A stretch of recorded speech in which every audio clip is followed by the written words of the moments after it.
तो hello student, कैसे हैं आप सब। स्वागत है आप सबका मेरे यूट्यूब चैनल इंग्लिश क्लास पर। और आज जो था आपका हाफ ईयरली एग्ज़ाम में क्लास 12 का इंग्लिश पेपर का एग्ज़ाम था।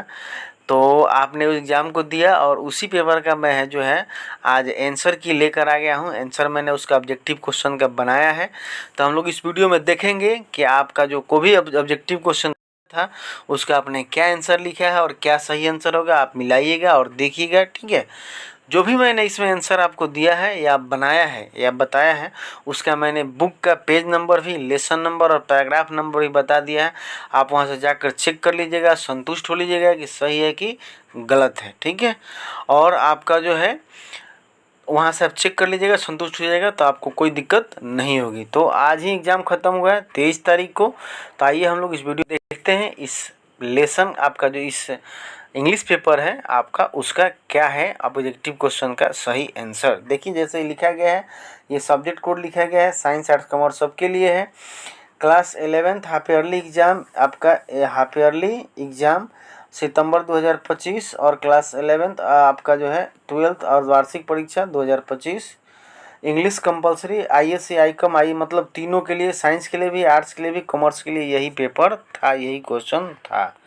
निर्देश देख लीजिए क्या दे दिया गया। ये हाफ ईयरली एग्ज़ाम लिखा है, इस पर 11th वाले का क्वार्टरली लिखा था क्योंकि इसका पहले ऑलरेडी 12th का एक बार एग्ज़ाम हो चुका था, ठीक ना। तो सबसे पहले देखते हैं आपका पहला क्वेश्चन आपके सामने। तो देखिए आपका यहाँ पर निर्देश दिया गया है कि इसमें 80 ऑब्जेक्टिव क्वेश्चन दिया गया है और 80 में से मात्र आपको जो है वो 50 ही इसमें से बनाना है। तो हम लोग देख लेते हैं। उसके बाद सेक्शन ए में ऑब्जेक्टिव क्वेश्चन है।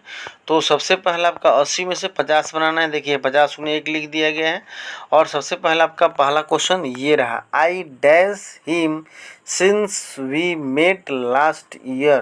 तो इसमें आपका सही आंसर जो हो जाएगा वो हो जाएगा आपका ए, haven't seen, I haven't seen him since we met last year।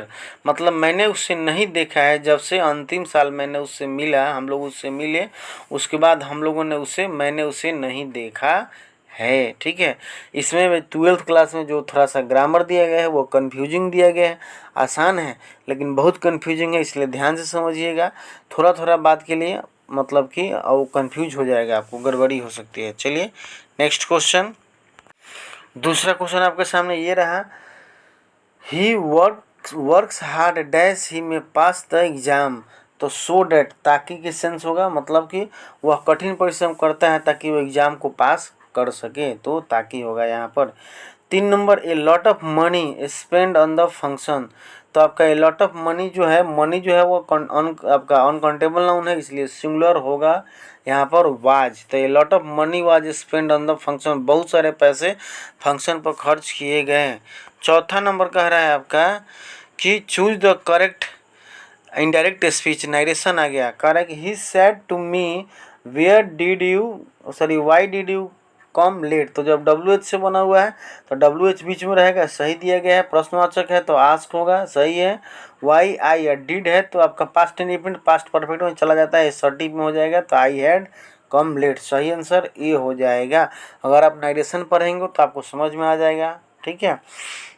नहीं पढ़ेंगे तो कन्फ्यूजन होगा। चलिए 5 नंबर क्वेश्चन कह रहा है कि सी डैश स्कूल एवरीडे। बहुत ही आसान, जब एवरीडे आ गया यानी कि प्रेजेंट इंडेफिनिट डेली हैबिट तो गोज हो जाएगा, she goes to school every day.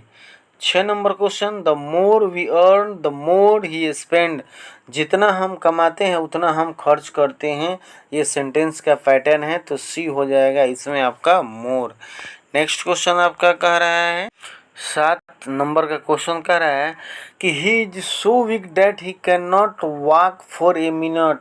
वो इतना कमज़ोर है कि 1 मिनट के लिए भी चल नहीं सकता है, सही आंसर ये हो जाएगा। 8 नंबर क्वेश्चन कह रहा है कि choose the correct passive voice बनाना है। They are watching a movie, तो मूविंग इज बीइंग वॉच्ड हो जाएगा, तो ये movie is being watched by them, सही आंसर बी हो जाएगा। नेक्स्ट 9 नंबर क्वेश्चन कह रहा है कि चूज द सिनोनिम मतलब समानार्थक शब्द। रैपिड का क्या होगा, तो रैपिड मतलब स्पीड, तेज, तो क्विक हो जाएगा, इसका मतलब बी सही आंसर। चलिए उसके बाद आपका कह रहा है कि 10 number, neither Ramesh nor Suresh present, तो जो यहाँ पर फिल इन द ब्लैंक्स के नज़दीक होता है उसके हिसाब से सहायक क्रिया होता है। तो सुरेश है तो ईज हो जाएगा यहाँ पर सही आंसर आपका। ठीक है, नाइदर नॉर और आइदर और के साथ ये कंडीशन होता है कि जो भरने वाले के नज़दीक होता है उसके हिसाब से सहायक क्रिया होता है।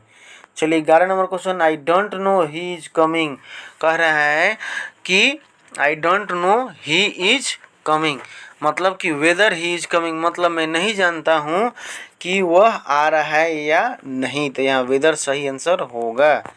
चलिए नेक्स्ट क्वेश्चन देखते हैं। नेक्स्ट क्वेश्चन आपका हो गया, कह रहा है कि no sooner had I reach the station the dash train left, तो नो सुनर के साथ हमेशा फॉलो होता है देन, तो सही आंसर आपका देन हो जाएगा, नो सुनर देन, ये सेंटेंस का पैटर्न ही है आपका। ठीक है, तो आपका सही आंसर सी हो जाएगा। चलिए देखते हैं आपका 13 नंबर क्वेश्चन, 13 नंबर कह रहा है कि if I dash you I would not have made this mistake, यदि मैं तुम्हारे जगह पर होता, ठीक है, मैं तुम्हारे जगह पर होता तो I would not have made this mistake, मैं यह कभी गलती नहीं किया होता। जब काल्पनिक चीज़ होता है तो आई के साथ भी वो और लगता है, कंडीशनल सेंटेंस का सेंटेंस है यह, तो सी आंसर सही होगा। नेक्स्ट क्वेश्चन 14 नंबर कह रहा है कि he spoke so softly that I could barely hear him, मतलब वह इतना धीमा बोला कि मैं मुश्किल से ही सुन पाया, तो यहाँ बेयरली फॉलो होगा इसके साथ इस सेंटेंस में, सही आंसर डी। नेक्स्ट क्वेश्चन आपका 15 नंबर कह रहा है कि the letter was written by her, यह पैसिव में दिया है, किसका एक्टिव का यह पैसिव है, तो वाज हो गया यानी कि पास्ट इंडेफिनिट, तो हो जाएगा सी रोट द लेटर, सही आंसर जो हो जाएगा वो हो जाएगा आपका सी। नेक्स्ट क्वेश्चन आपका हो गया, कह रहा है choose the correct passive voice of they will complete the work by tomorrow, तो आपका इसका पैसिव जो है, सॉरी हाँ इसका पैसिव क्या होगा, तो हो जाएगा the work will be completed by tomorrow, the work will be completed by tomorrow. इसमें आपका जो है बाय देम लगाने की आवश्यकता नहीं है, क्योंकि सेंस क्लियर हो जा रहा है कि काम कब तक हो जाना चाहिए, तो कल तक। चलिए 17 नंबर क्वेश्चन कह रहा है कि ही इज डैश मैन, तो he is an honest man, article भरना था यहाँ पर, तो ऑनेस्ट के साथ एन होता है। 18 number the cat is hiding the table, table हो गया यानी कि टेबल के नीचे, तो अंडर, ठीक है, छायादार चीज़ का जब भी बात होता है तो अंडर होता है, the cat is hiding under the table. Next question आपका 19 नंबर कह रहा है कि ही जम्प्ड द रिवर, तो इंटू हो जाएगा, मतलब वह नदी में छलांग लगाया, जब भी स्थान रूप आकार परिवर्तन होता है तो इन न होकर इंटू प्रीपोजिशन फॉलो करता है जंप, ठीक, तो हो जाएगा आपका into. 20 number you dash respect your elders, देखिए यहाँ पर आपको जो है वह ऑट टू होना चाहिए, तो ऑट टू नहीं दिया है, तो यह भी एक बहुत बड़ा कंपल्सन है हमारे लिए कि हमें बड़ों का आदर करना चाहिए, तो अवश्य ही हमें बड़ों का आदर करना चाहिए, तो मस्ट सही आंसर होगा 20 का। चलिए नेक्स्ट क्वेश्चन देख लेते हैं आपका, तो एक आपके साथ आ गया कि 21 नंबर क्वेश्चन, देखिए 21 नंबर क्वेश्चन क्या कह रहा है कि ही स्पीक इंग्लिश फ्लुएंटली, तो इसमें भी आपका जो है यहाँ कन्फ्यूजिंग वाला ऑप्शन दे दिया गया, यहाँ कैन होता तो ज़्यादा बेहतर होता, ठीक है, तो मस्ट हो जाएगा, सभी आपका ऑप्शन जो है उससे ज़्यादा अप्रोप्रिएट जो है मस्ट होगा, क्योंकि ऑड के साथ टू होता तब होता, यूज टू जब होता तब होता, तो मे आपको हो नहीं सकता फ्लुएंटली के साथ मैं फॉलो नहीं करेगा, तो इसलिए सही आंसर जो होगा वो मस्ट होगा। 22 number wait here till I return, यहाँ इंतज़ार करो मेरे आने तक, टिल मतलब तक, मेरे आने तक इंतज़ार करो। 23 नंबर चूज द सिनोनिम, मतलब समानार्थक शब्द, एबेंडन का मतलब त्यागना, तो त्यागना का और क्या मीनिंग होता है, तो लीव मतलब त्यागना या छोड़ना। 24 का question choose the antonym of generous, antonym मतलब अपोजिट वर्ड, उल्टा शब्द, जेनेरियस मतलब उदार, तो उदार का क्या हो जाएगा सेल्फिश, मतलब स्वार्थी। चलिए 25 number question choose the correct sentence, सही कौन होगा, तो the scenery here is beautiful.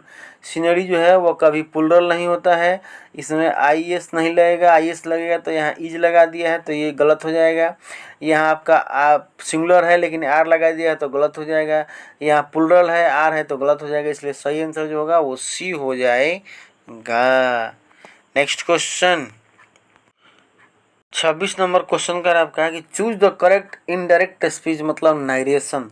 I said to him where are you going, तो इसका हो जाएगा I ask him where you sorry where आपका वेयर ही वाज गोइंग, तो सही आंसर ये हो जाएगा I ask him where he was going. ठीक है, चलिए नेक्स्ट क्वेश्चन आपका 27 नंबर का फिर से डायरेक्ट स्पीच यानी कि इनडायरेक्ट में दिया है, डायरेक्ट में बनाना है। क्या होगा, तो Rahul said that he liked basketball, तो राहुल सेड टू हो जाएगा ही आपका यानी कि यू आई लाइक। ठीक है, I like Rahul said I like football, present indefinite में होगा क्योंकि पास्ट इंडिफिनिट में दिया गया है, तो प्रेजेंट इंडिफिनिट को ही पास्ट इंडिफिनिट में बदलते हम लोग हैं, तो सही आंसर सी हो जाएगा। नेक्स्ट क्वेश्चन आपका 28 नंबर सिनोनिम मतलब समानार्थक सब ब्रीफ। ब्रीफ मतलब होता है छोटा संक्षिप्त, तो इसके समानार्थक क्या हो जाएगा शॉर्ट। शॉर्ट मतलब छोटा। 29 नंबर आपका हो जाएगा एंटोनिम मतलब अपोजिट वर्ड। यूनॉर्मस का मतलब क्या होता है, यूनॉर्मस मतलब विशाल होता है, तो इसका अपोजिट हो जाएगा वो टीनी हो जाएगा यानी कि छोटा हो जाएगा। चलिए 29 नंबर तक हो गया। नेक्स्ट देखते हैं।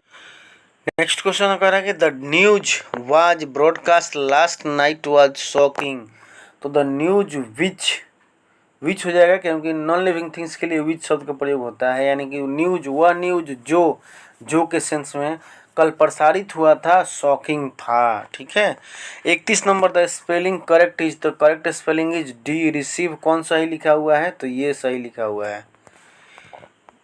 32 नंबर करेक्ट द स्पेलिंग, सही स्पेलिंग जो है वो आपका किसका इसमें से है, तो वो है इम्प्रूवमेंट, ये सही लिखा गया है। चलिए नेक्स्ट क्वेश्चन 33 नंबर कह रहा है the surgeon must come soon the patient will died, यानी कि कह रहा है कि सर्जन को अवश्य ही आना चाहिए अदरवाइज अन्यथा द पेशेंट विल डाई, रोगी जो है वह मर जाएगा। ठीक है, चलिए नेक्स्ट क्वेश्चन 34 नंबर कह रहा है the guest have come, guest आ गए हैं आ चुके हैं, इसका क्वेश्चन टेक क्या होगा, तो हैव हो जाएगा, हैव के साथ नॉट हो जाएगा, गेस्ट का दे हो जाएगा यानी कि हैव नॉट दे। सही आंसर सी नंबर। 34 का कह रहा है कि ए न्यू चेयरमैन हैज जब आ गया तो V3 वाला तो टेक नहीं होगा, टेकन वाला हो सकता है लेकिन अब कौन होगा, तो टेक ओवर द चार्जेज, यानी कि न्यू चेयरमैन ने क्या किया है कि चार्ज को ले लिया है अपने हाथों में। कोई भी नया आदमी आता है ऑफिस में तो चार्ज क्या करता है, अपने हाथ में लेता है, तो सही आंसर बी हो जाएगा। नेक्स्ट क्वेश्चन, चलिए नेक्स्ट क्वेश्चन कह रहा है आपका कि दे शुड डली फिल द एग्जामिनेशन फॉर्म, तो फिल के साथ हमेशा जब भी फॉर्म भरने की बात होगी तो ऑफ हो जाएगा, फिल ऑफ द आपका एग्जामिनेशन फॉर्म। चलिए नेक्स्ट क्वेश्चन 37 नंबर कह रहा है कि the lizard crawled off the door, यानी कि क्या हो जाएगा ऑफ द डोर मतलब छिपकली जो है वह रेंगती है, रेंगी कहाँ पर, तो दरवाजे से थोड़ा और ऊपर, फर्दर का मतलब थोड़ा और ऊपर, हमेशा गेट पर ही नहीं रहती है, गेट के ऊपर रहती है, तो फर्दर और थोड़ा सा ऊपर ये सेंस में दिया है। 38 number question we need furniture, ये क्वेश्चन बहुत कंफ्यूजिंग था। ठीक है, इसका सही आंसर जो होगा वो हो जाएगा आपका सी लिटिल, आपका सी नीड लिटिल फर्नीचर। लिटिल शब्द का प्रयोग क्यों होगा, क्योंकि फर्नीचर का प्लूरल नहीं होता और यह अनकाउंटेबल नाउन है, तो यह काउंटेबल के साथ होता है तो नहीं होगा, ये भी काउंटेबल के साथ होता है तो नहीं होगा, एनी मोर निगेटिव सेंटेंस के साथ होता है इसलिए यह भी नहीं होगा, तो सही आंसर जो होगा वो हो जाएगा little. We need little furniture मतलब हमें कुछ फर्नीचर की आवश्यकता पड़ती है या है। 39 नंबर क्वेश्चन देखिए, कह रहा है आपका कि there was dash in the cup, there was dash in the cup, तो इसका भी हो जाएगा a little tea in the cup मतलब कप में थोड़ा सा चाय जो है वो है। सम मतलब हो वो आपका कुछ होगा नहीं, फ्यू आपका जो है फ्यू काउंटेबल के साथ होता है, ये फ्यू नहीं होगा, तो इसलिए ए लिटिल ही होगा। थोड़ा सा के लिए सम लिटिल नहीं, ए लिटिल होता है, तो सही आंसर ए हो जाएगा। 40 नंबर क्वेश्चन का है, a snake was hanging his head. तो हेड का मतलब हो गया यानी कि ओवर, ओवर का मतलब सर के ऊपर। तो एक सांप जो था उसके सर के ऊपर लटक रहा था। 41 number question, dash has a cupboard of his own. मतलब every one has a cupboard of his own, प्रत्येक आदमी के पास एक अपना अलमीरा होना चाहिए या होता है। एवरीथिंग नहीं होगा क्योंकि वस्तु नहीं है, मेनी नहीं होगा क्योंकि यहाँ पर सहज है, उसके बाद मच नहीं होगा क्योंकि यह अनकाउंटेबल के साथ प्रयोग होता है। तो आपका कपबोर्ड जो है वो अनकाउंटेबल नहीं है, इसलिए एवरी वन होगा सही आंसर। नेक्स्ट क्वेश्चन पर चलते हैं हम लोग। चलिए नेक्स्ट क्वेश्चन आपका हो गया, कह रहा है द बोतल इज द एप्पल जूस। तो क्या हो जाएगा आपका कि बोतल जो था वह एप्पल जूस से भरा हुआ था। तो फुल ऑफ, किसी भी चीज़ को हम लोग फुल की जब बात करते हैं तो फुल ऑफ होता है, ठीक है। कोई ऑप्शन के साथ जब भरना होता है तो फिल विथ होता है, तो सही हो जाएगा आपका फुल ऑफ, उसका डी आंसर। 43 क्या है, द नॉइजेज यानी कि नॉइज जो होता है वह डाइड अवे, यानी कि हमें बीमार कर देता है या बीमार कर दिया, ठीक है, यह हमें मार दिया, मार देता है, इस सेंस में प्रयोग होगा तो डाइड अवे होगा, नॉइजेज डाइड अवे। सही आंसर आपका बी हो जाएगा। नेक्स्ट क्वेश्चन आपका 44, सी स्पीक फ्रेंच फ्लुएंटली। फिर इसका आपका जो है क्वेश्चन टैग बनाना था, प्रेजेंट इंडेफिनिट में है तो इसके साथ डज हो जाएगा, डज के साथ नॉट सी हो जाएगा, तो डजंट सी। सही आंसर डी हो जाएगा। 45 नंबर, ही डैश रतन।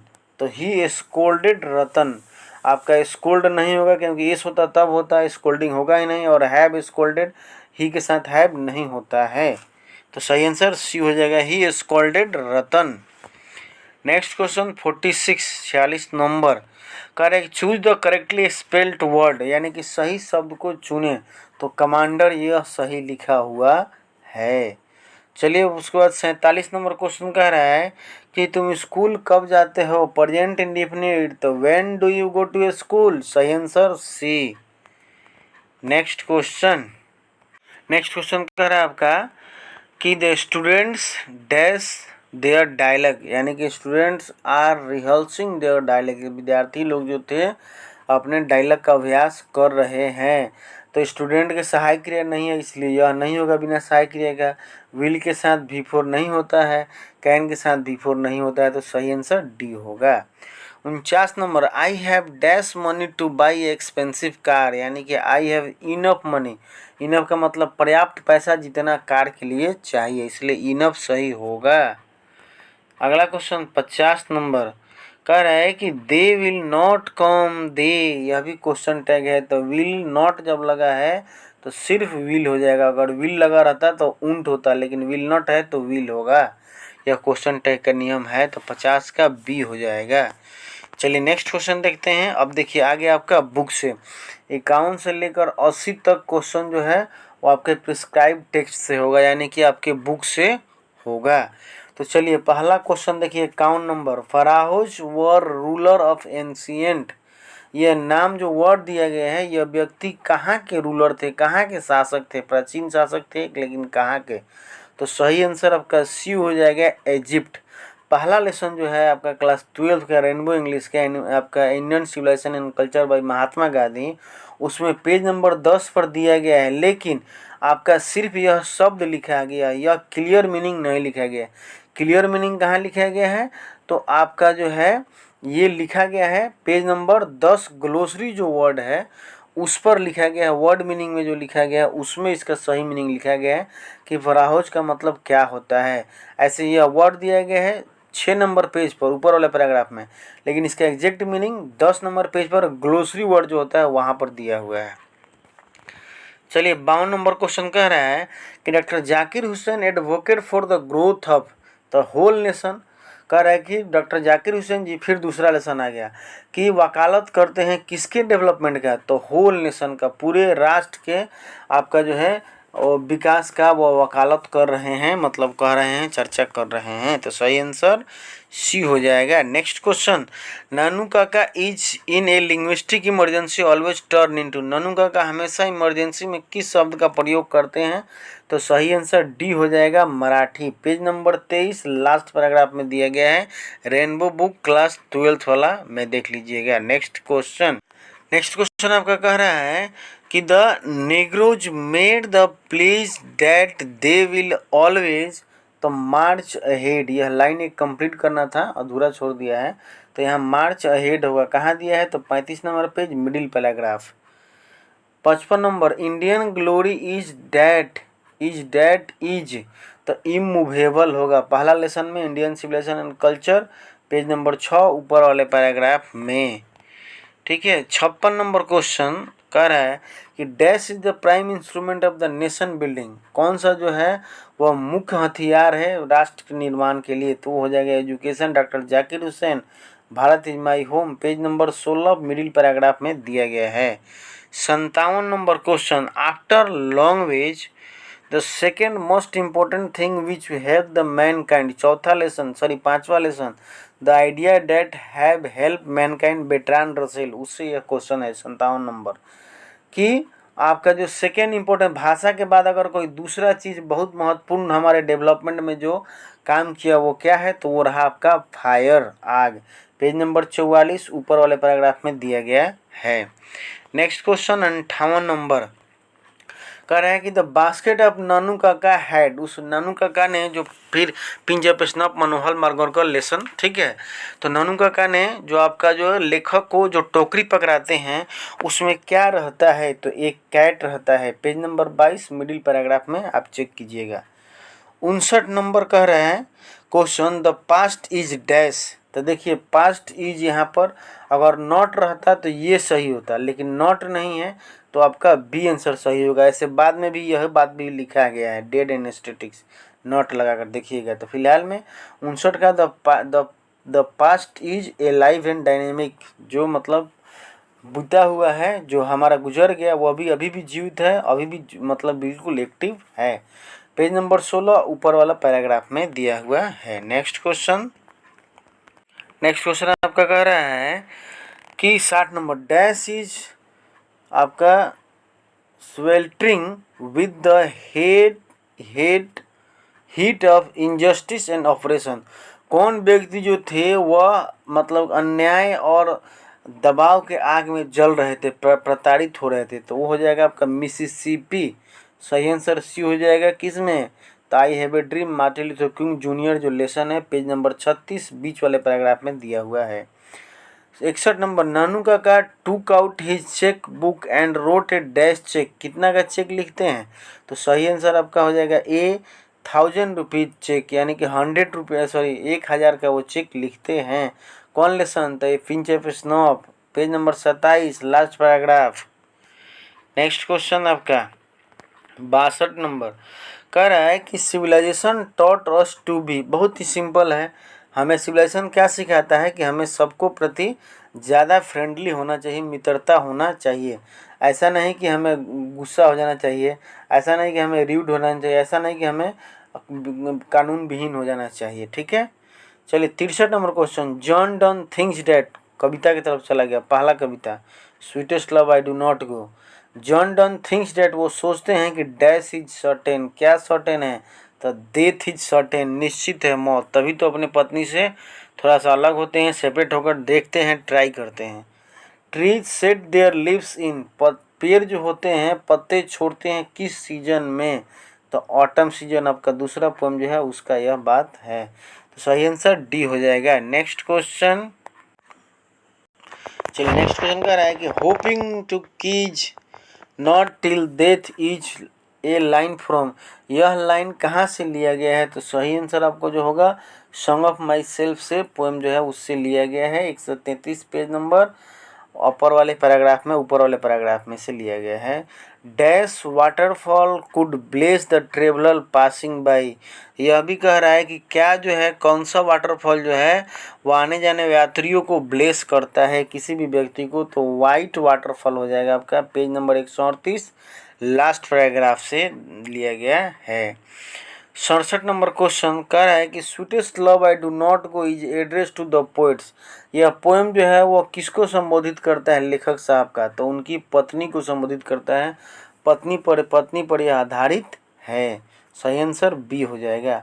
68 नंबर क्वेश्चन कह रहा है कि द प्राम्स आर डैश, क्या हो जाएगा, तो रोलिंग हो जाएगा।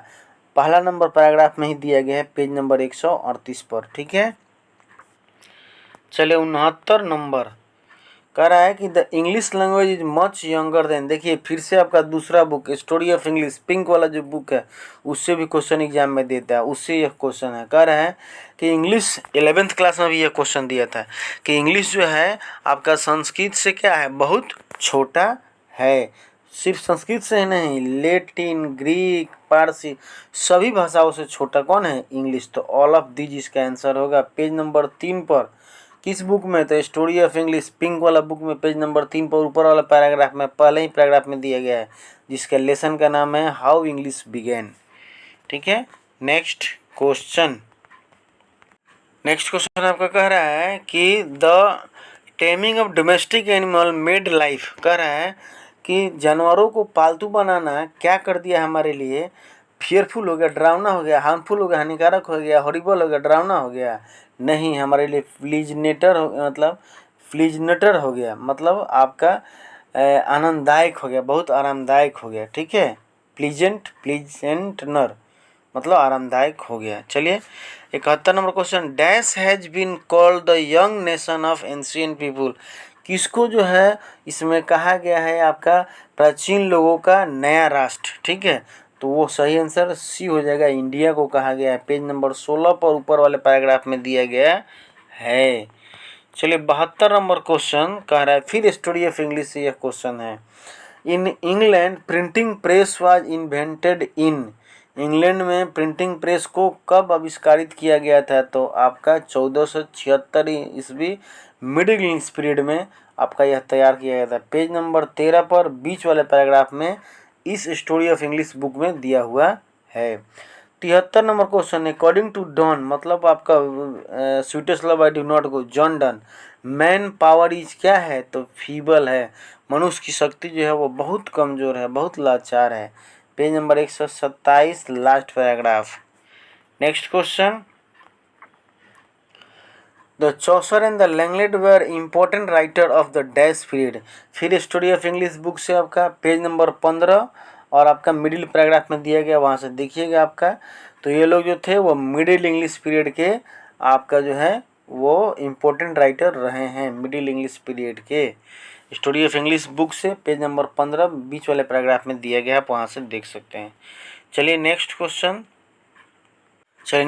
कह रहा है आपका कि who has written a passage to India. देखिए ये क्वेश्चन इतना बार पूछा है एग्जाम में, इतना बार पूछा है ना कि आप आंख बंद करके टिक इसको लगा सकते हैं। हर बार मेन एग्जाम में भी, मुख्य एग्जाम में भी, प्रैक्टिकल, हर मतलब कि आपका जो है शॉर्ट एग्जाम में भी यह पूछ देता है कि पैसेज टू इंडिया के लेखक कौन है। तो सही आंसर हो जाएगा आपका D.E.M. फोस्टर, आप याद रखिएगा। चलिए 76 number question, according to the Zakir Hussain the past is not. मैंने आपको पहले ही कहा था कि फिर ये क्वेश्चन इसमें दिया है, देखिए दिया है। द पास्ट इज यहाँ नोट लगा दिया तो हो जाएगा आपका डेड एंड स्टेटिक्स, मतलब बीता हुआ जो पल है वो आपका डेड और स्टेटिक्स है। ठीक है, not end dead end statics, page number 16 ऊपर वाले पैराग्राफ में दिया गया है। चलिए 77 नंबर क्वेश्चन कह रहा है कि dash is a link language between north India and south India. तो साउथ इंडिया और नॉर्थ इंडिया यह भी आपका स्टोरी ऑफ इंग्लिश बुक से ही दिया हुआ है। ठीक है, इन दोनों के बीच के, साउथ इंडिया नॉर्थ इंडिया के जो बीच का भाषा है जोड़ने का, वो क्या है, तो वो है आपका इंग्लिश। डी इसका सही आंसर होगा 77 नंबर का। 78 नंबर आपका क्वेश्चन कह रहा है कि the romantic revival is associated with. किस व्यक्ति से इसमें जो है रोमांटिक रिवाइवल एसोसिएटेड है? आपका यह भी स्टोरी ऑफ इंग्लिश बुक से लिया गया है। पेज नंबर 33 पर बीच वाले पैराग्राफ में दिया गया है, जो रिलेटेड है विलियम वर्ड्सवर्थ। रोमांटिक रिवाइवल जो है, ऐसे विलियम वर्ड्सवर्थ रोमांटिक पोएट भी हैं आपके, तो विलियम वर्ड्सवर्थ सही आंसर होगा। चलिए 79 का देखते हैं। कह रहा है कि Bertrand Russell was a philosopher and, यह भी क्वेश्चन कई बार पूछा है एग्जाम में कि बेट्रान रसेल साहब जो हैं द मैनकाइंड, आपका हेल्प मैनकाइंड, उसके लेखक तो एक बहुत अच्छे फिलोसफर भी थे और बहुत अच्छे मैथमेटिशियन भी थे, तो बी आंसर सही हो जाएगा। और 80 नंबर और last question, the Norman conquests took place, Norman conquests जो था वह कब घटित हुआ था, कब जगह लिया था? तो आपका सही आंसर हो जाएगा ए 1066 AD, 1066 AD। Second book story of English से यह लिया गया है। पेज नंबर 6 पर ऊपर वाले पैराग्राफ में दिया हुआ है, आप वहाँ से जाकर देख सकते हैं। तो स्टूडेंट ये रहा आपका इस पेपर का ऑब्जेक्टिव क्वेश्चन का बिल्कुल सटीक आंसर। इसके बाद भी कोई अगर मिस्टेक्स आपको दिख रहा है, कोई कन्फ्यूजन है, तो आप मुझे कमेंट करके बताइएगा, अपने कमेंट में राय दीजिएगा। मैं ज़रूर उस पर अमल करने का, आपके कमेंट का जवाब देने का प्रयास करूँगा, लेकिन कमेंट ज़रूर कीजिएगा आप लोग, ठीक है। चलिए आज के वीडियो में इतना ही। अच्छा लगा होगा तो ज़रूर लाइक कीजिएगा, शेयर कीजिएगा अपने दोस्तों को। आज की वीडियो में इतना ही, फिर मिलूँगा अगले वीडियो में, तब तक के लिए थैंक यू।